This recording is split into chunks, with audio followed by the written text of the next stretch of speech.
Bizi yaz etdi tanış, sən bulut mənsə yağış. Sən ol xəlvət otaq, mən gəlim qarış-qarış. Otağına mehman olum, sənə elə qurban olum, sənə belə qurban olum. Gəl yağım izlərinə, süzülüm gözlərinə, sənə sözsüz sarılım, qarışım sözlərinə.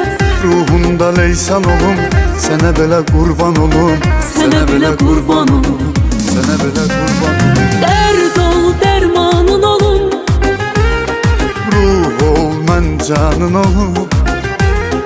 Əksini gözümdə çəkim, hey baxım, heyranın olum.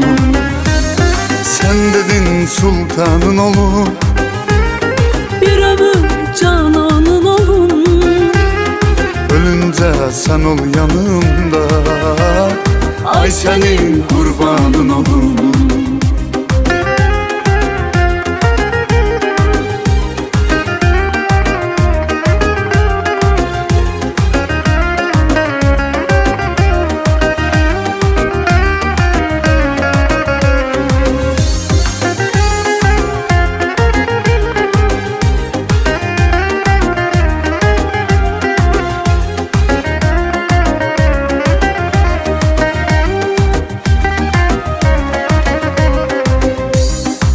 Külək ol ruhumuz, gizli gəl görüşə tələs.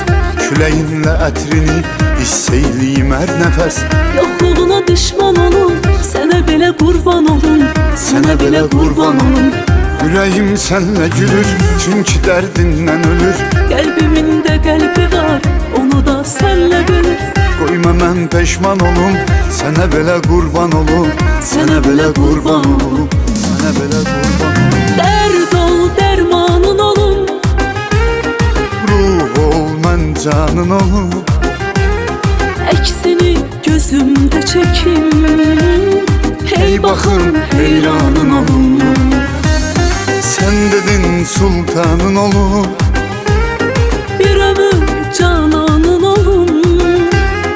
Ölüncə sən ol yanımda, ay sənin qurbanın olum. Dərd ol, dərmanın olum, ruh ol, mən canın olum. Əksini gözümdə çəkim, hey baxım, heyranın olum. Sən dedin sultanın olum, bir ömür cananın olum. Ölüncə sən ol yanımda, ay sənin qurbanın olum.